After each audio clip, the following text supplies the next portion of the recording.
Hello everyone. इस particular lecture में हम डिस्कस करेंगे इंडिया और यूएस के बीच में साइन हुए एक बहुत ही इंपॉर्टेंट डिफेंस एग्रीमेंट के बारे में, जिसका नाम है बेका, यानी BECA बेका।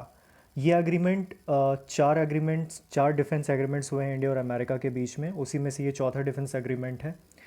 देखिए, बेसिकली पिछले कुछ महीनों से इंडो पैसिफिक रीजन में अपनी पकड़ को मजबूत बनाने के लिए अमेरिका जितनी भी कंट्रीज़ हैं उनकी फ्रेंड फ्रेंड कंट्रीज है जिनके साथ उनकी फ्रेंडशिप अच्छी है, उनके साथ बहुत सारे उसने डिफेंस एग्रीमेंट साइन किए हुए हैं। और इसी तरीके से उसने इंडिया के साथ भी कई सारे डिफेंस एग्रीमेंट्स पिछले कुछ सालों में उसने साइन किए हैं।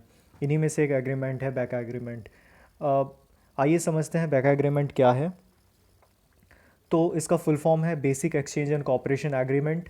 ये फोर्थ फाउंडेशनल एग्रीमेंट है जो कि इंडिया और अमेरिका के बीच में साइन हुआ है, और ये एक डिफेंस एग्रीमेंट है।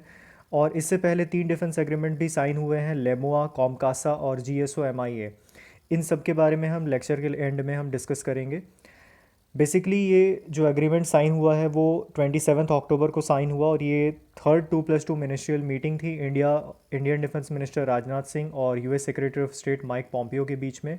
इसमें इंडिया की तरफ से S जयशंकर और US defence secretary mark Esper ने भी पार्टिसिपेट किया था, और ये बैठक जो हुई थी ये दिल्ली में हुई थी।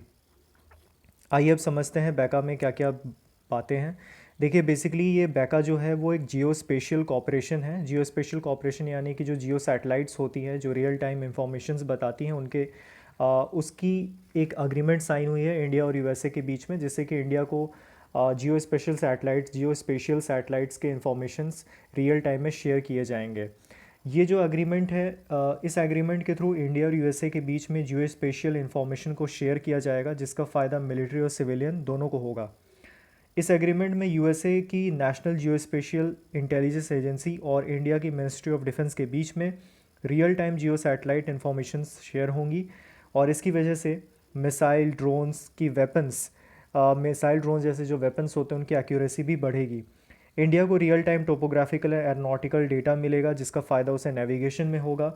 इसके अलावा इंडिया USA के बीच में इंपॉर्टेंट मिलिट्री इंफॉर्मेशन भी इन्हांस की जाएगी, और इससे हमारी जो एयर फोर्स है उसके भी नेविगेशन में काफ़ी फ़ायदा मिलेगा। इसके अलावा जो डेटा शेयर होगा इंडिया और USA के बीच में, और जो भी मिलिट्री इंफॉर्मेशन शेयर की जाएगी उसे क्लासिफाइड रखा जाएगा। जनरली इसमें क्लासिफाइड और अनक्लासिफाइड दोनों तरीके के डेटा को शेयर किया जाएगा। और इसके अलावा इन इंफॉर्मेशन की शेयरिंग बिना किसी थर्ड पार्टी के होगी, यानी इंडिया और US के बीच में इसकी डायरेक्ट शेयरिंग होगी, और इसमें किसी थर्ड पार्टी को इंक्लूड नहीं किया जाएगा। अब बात करते हैं कि इसमें इंडिया को क्या बेनिफिट्स मिलने वाले हैं। देखिए, बेसिकली ये जो पैक्ट साइन हुआ है इंडिया और USA के बीच में, ये इंडिया की मिलिट्री के लॉजिस्टिक और वेपन सिस्टम को बूस्ट करेगा। बेसिकली क्या है, अमेरिका का जो लॉजिस्टिक है वेपन जो उनके डिफेंस लॉजिस्टिक है वो बहुत ज़्यादा एडवांस है, और आप जानते हैं कि अमेरिका अपने डिफेंस में काफ़ी ज़्यादा इन्वेस्ट करता है। अमेरिका का डिफेंस सेक्टर में काफ़ी ज़्यादा इन्वेस्टमेंट के साथ साथ बहुत ज़्यादा अमेरिका उसमें नए नए इम्प्लीमेंटेशन भी करता है, तो इसका फ़ायदा इंडिया को मिलने वाला है। इसके अलावा जो वेपन टेक्नोलॉजी होगी, जैसे खासकर मिसाइल्स हो गए, ड्रोन्स हो गए, इनकी एक्यूरेसी को भी इम्प्रूव करने में इसमें फ़ायदा होगा। इसके अलावा एग्जैक्ट लोकेशन में जो टारगेट किया जाता है मिसाइल्स का, उसमें भी जियो स्पेशियल जो इंफॉर्मेशन है वो काफ़ी इंपॉर्टेंट रोल प्ले करेंगे। इस रियल टाइम इंफॉर्मेशन का फ़ायदा इंडिया अपने नॉर्थ वेस्टर्न बॉर्डर पे भी कर सकता है, और जो उसकी वेस्टर्न बाउंड्रीज़ है वहाँ पर भी नज़र रखने के लिए कर सकता है। जैसे चाइना के साथ अभी जो इंडिया के डिस्प्यूट्स चल रहे हैं उसमें चाइना ने काफ़ी सारी आर्मी डिप्लॉय कर रखी है, और अपने बहुत सारे टैंक्स डिप्लॉय कर रखे हैं, वेपन्स डिप्लॉय कर रखे हैं। तो इनकी जो रियल टाइम इंफॉर्मेशन है या रियल टाइम जो डेटा है या सैटेलाइट इमेजेस है वो इंडिया को तुरंत मिल जाएंगी, और इससे आर्मी की मोबिलिटी भी काफ़ी इंप्रूव होगी। और इसके अलावा इंडिया जो क्लासिफाइड डेटा है वो डायरेक्टली USA से फेच कर सकता है विदाउट किसी थर्ड पार्टी के अग्रीमेंट के, यानी कोई थर्ड पार्टी इसमें इन्वॉल्व नहीं होगी। इंडिया और US के बीच में डायरेक्टली शेयरिंग होगा, तो ये इंडिया को बेनिफिट्स है इससे। चलिए अब बात करते हैं जो अदर 3 अग्रीमेंट साइन हुए थे इंडिया और USA के बीच में उनके बारे में। तो इसमें जो पहला अग्रीमेंट है वो है GSO-MIA। देखिए, बेसिकली GSO-MIA क्या है कि इसका फुल फॉर्म है general security of military information agreement. ठीक है, तो ये जो ये जो अग्रीमेंट है बेसिकली ये 2002 में इसको साइन किया गया था।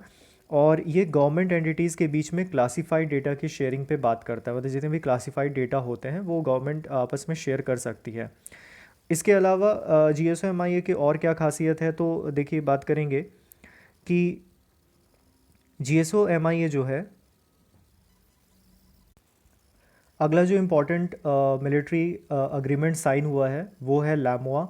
लैमोआ का फुल फॉर्म है logistic exchange and memorandum agreement. ये 2016 को साइन किया गया था।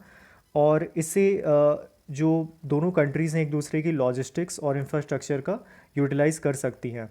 देखिए क्या हुआ था, लैमोआ के साइन होने के बाद ही 25 सितंबर को US नेवी का एक मैरीटाइम पेट्रोल एयरक्राफ्ट जो था वो हमारी जो पोर्ट ब्लेयर पे वो रिफ्यूलिंग के लिए आया था। और इंडिया का भी एक एयरक्राफ्ट जो था वो अमेरिका के नेवी बेस के पास गया था वहाँ पे रिफ्यूलिंग होने के लिए।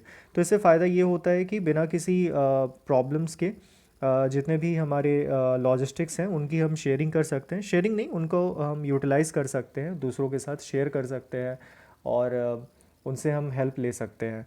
और इसके अलावा तीसरा जो है वो है कॉमकासा। इसका फुल फॉर्म है communication compatibility and security agreement. ये 2018 में साइन हुआ था। और बेसिकली ये 10 इयर्स के लिए ही इसको बनाया गया है, मतलब 10 इयर्स तक ये काम करेगा और 10 इयर्स के बाद फिर इसमें जो अमेंडमेंट वगैरह होंगे वो किए जा सकेंगे। तो ये 3 अग्रीमेंट्स थे जो बैका के अलावा साइन हुए हैं। तो आई होप ये लेक्चर आपको समझ में आया होगा और पसंद भी आया होगा। Thank you.